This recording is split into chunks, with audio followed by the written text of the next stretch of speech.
আজকে আমি এক সম্পূর্ণ নতুন রেসিপি নিয়ে এসেছি। বেঁচে যাওয়া ভাত দিয়ে দুর্দান্ত স্বাদের এক পিঠে বানিয়ে আপনাদের সাথে শেয়ার করব। এই পিঠেটি খেতে হয় ভীষণই স্বাদের আর খুবই নরম, তুলতুলে এবং সফট হয়। একবার বানিয়ে দেখবেন, বাড়ির ছোট থেকে বড় সকলেরই খুব পছন্দের হবে আর বারবার বানানোর রিকোয়েস্টও আসবে। আশা করি আজকের আমার এই রেসিপিটি আপনাদের খুব পছন্দের হবে, তাই সম্পূর্ণ ভিডিওটি দেখার অনুরোধ রইল।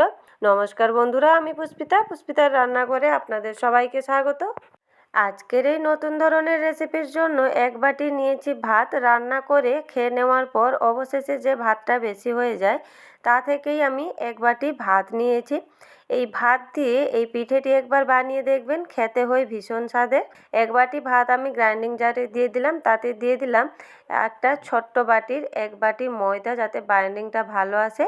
আর দিয়েছি পরিমাণ মতো লবণ আর 1 চামচ চিনি। এরপর সমস্ত কিছু খুব ভালোভাবে গ্রাইন্ডিং করে নিয়েছি।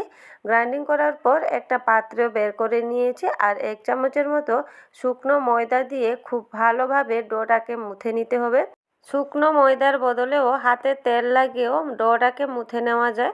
এখানে মিনিমাম 5 মিনিট মতন ডোটাকে খুব ভালোভাবে মুথে নিতে হবে। ডোটাকে এখানে খুব ভালোভাবে মুথে নিয়েছি। এরপর ওপরে অল্প একটু তেল লাগিয়ে নিচ্ছি, যাতে ওপরের অংশটা শুকিয়ে না যায়। ঢাকা দিয়ে মিনিমাম 10 মিনিটের মতন রেস্টে রেখে দিব। যতক্ষণ ডোটা রেস্টে আছে, এদিকে একটা পুর রেডি করে নিব। তার জন্য এক বাটি নিয়েছি নারকেল কোড়া আর তাতে দিয়ে দিব বড় 3 চামচের মতো পাউডার চিনি আর একটু ফ্লেভার যাতে ভালো আসে কিছু পরিমাণ নিয়েছি এলাইচি গুঁড়া। চিনিটাকে এখানে আপনারা একটু গ্রাইন্ডিং করে নিতে পারেন আর চিনির পরিমাণটাও কম বেশি করতে পারেন। সব কিছু এখানে মিশিয়ে নিয়েছি, পুরটাকে সাইডে রেখে দিব। এদিকে 10 মিনিট পর ডোটাও সেট হয়ে গেছে এবং নরমও হয়ে গেছে।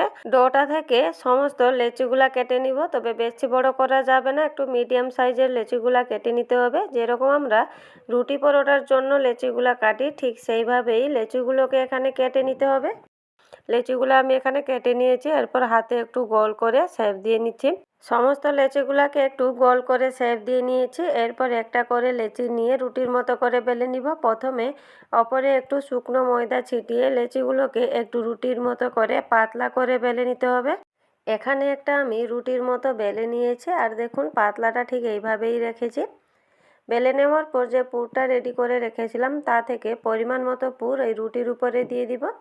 পরিমাণ মতো পুর দেওয়ার পর এক সাইড থেকে এইভাবে ফোল্ড করে নিয়ে আঙ্গুল দিয়ে চেপে মুখটাকে বন্ধ করে নিতে হবে। মুখটাকে বন্ধ করার পর হাত দিয়ে এইভাবে একটা ডিজাইন করে নিচ্ছে, যাতে পিঠেটিকে দেখতে একটু ভালো লাগে। এখানে একটা আমি সুন্দর ডিজাইন করে নিয়েছি আর দেখুন পিঠেটাকে দেখতেও কতটা সুন্দর লাগছে। একইভাবে এখানে সব কটা পিঠে বানিয়ে নিব। এখানে সব কটা পিঠে আমি বানিয়ে নিয়েছি। এরপর ফ্রাই করে নিব। ফ্রাই করার জন্য এদিকে কড়াইতে খুবই সামান্য পরিমাণ আমি তেল গরম করে নিয়েছি। তেলটা গরম হয়ে যাওয়ার পর তাতে একে একে পিঠে দিয়ে দিব আর কিছুক্ষণ পর এক পিঠ যখন ভাজা হয়ে যাবে তখন উল্টে নিব। এখানে ফ্লেমটাকে মিডিয়াম টু লো রাখতে হবে আর মিডিয়াম টু লো ফ্লেমেই পিঠেগুলোকে উল্টে পাল্টে একটু এইভাবে লাল করে ভেজে নিতে হবে। এখানে আমার দুটো পিঠা ভাজা হয়ে গেছে আর দেখুন দেখতে কতটা সুন্দর লাগছে, কালারটাও কতটা সুন্দর এসছে। বাকি পিঠেগুলোকেও একইভাবে ভেজে নিব। বন্ধুরা, এই পিঠেটি ভাত দিয়ে একবার বানিয়ে দেখবেন, খেতে হয় দুর্দান্ত স্বাদের। খুবই নরম, তুলতুলে এবং সফট হয়। বাড়ির সকলেরই খুব পছন্দের হবে। আশা করি আজকের আমার এই রেসিপিটি আপনাদের খুব ভালো লেগেছে। যদি ভালো লেগে থাকে তাহলে চ্যানেলটিকে প্লিজ সাবস্ক্রাইব করে পাশে থাকবেন। আজকের মতো এই পর্যন্তই। নমস্কার বন্ধুরা, আবার দেখা হবে নতুন কোনো রেসিপিতে। ভালো থাকবেন, সুস্থ থাকবেন।